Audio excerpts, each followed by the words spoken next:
first episode is I love it.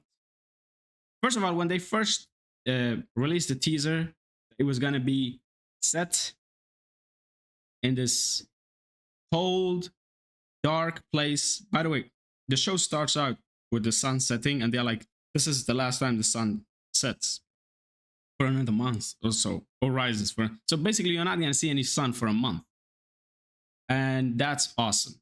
Darkness, cold, isolated place. There's this town isolated from the rest of civilization, and there's even more isolation with this science, small science base, even further out into the ice. So I'm not gonna spoil anything, but that's basically the setting. I love that. They got Jodie Foster. Love it. Jodie Foster brings gravitas. Look for that word. It's very useful. A lot of people use it. It's not just this fancy word. It's actually used a lot in many different settings.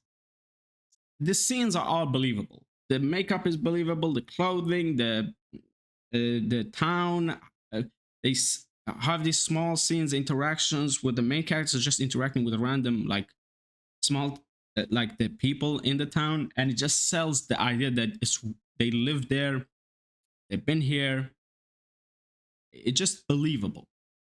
The writing, I'm not gonna pretend to be fancy about writing and stuff, but when the writing is crap, you just notice it.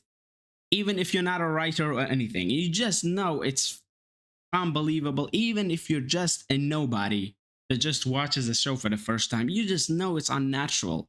This show does not have that problem. Dialogue's natural, writing is natural, acting is natural, setting, it's very good. It's all very good. Also, the most important thing about a true detective season is the intrigue. And they really get you start thinking, what has happened here? They build the intrigue really well. So even after, like, hours after having watched the first episode, I was still going over, like, what could possibly be? Okay, now comes the spoiler section, because I have a theory I want to run about what I think is going on. At the start of the show, at the very first scene, the wild animals, they just jump off of a cliff as suicide, which basically means that, because the True Detective is not supernatural show, you can't assume supernaturality, okay? So it's not a ghost scaring them or anything. It has to be biology. So some virus must have taken over their self-preservation instinct. This is, at the least, that must be true. They must not want to be alive. Like this, the instinct we have to keep ourselves alive must have gotten overridden by something. Now, there is another component to it. It's not just they don't want to live. They also get hallucinations that lead them to dangerous things. So instead of fear, I just thought of this. Usually when we fear something, we stay away. Maybe it reverses the fear. Instead of staying away from dangerous things, you go towards dangerous things. And maybe this is what the hallucination does. Now, they represent the hallucinations in humans as that relatives or a voice that points you to a certain direction. And this is actually a scene in the movie. There's a woman that sees a dead relative, and the dead relative basically points her to a scene of a crime, okay? So she did not kill herself from the hallucination. So she hallucinated, which I'm saying the hallucination, it takes you towards danger, but she was not actually taken towards danger. So the wild animals must not have hallucinated. They must have just, at the very minimum, we can assume that their self-preservation instinct was overridden. but hers wasn't, but she was hallucinating.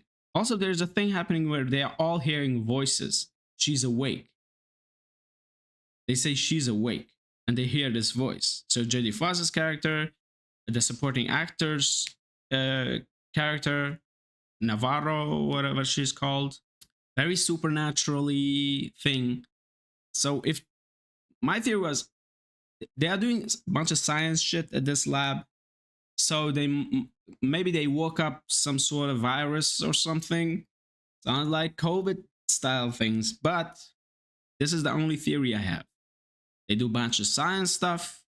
They are doing geology, which means they are digging up ancient stuff. So the ice there's also a climate change thing. So maybe something about the ice melting reveals old bacteria or viruses that come alive and takes over your self-preservation instinct. And maybe this is what happened to the crew, because the entire crew at that science base, they die, right? So what happened to the wild animals happened to the people, the crew at the science station. But Jodie Foster's character was at the science base thing, and she hears the voices. And Navarro was at the science lab, and she hears the voices. And those are the only people we've seen hear the voices. And then that random woman that discovers this scene of the crime of the lab people all frozen to death, she also hears the voice and sees like. So we have a bunch of dead people, and before they died, they heard the voice. And now we have three other characters that are also hallucinating, hearing the voice. And all these three characters have been close to the base thing at least once. Now, there have been other characters that have been close to the lab, and they have not manifested these symptoms. The son, detective son, and the detective father, both up there.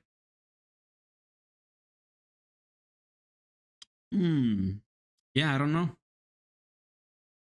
I'm still sticking with the climate change, warming up, ice melting, ancient bacteria, self-preservation,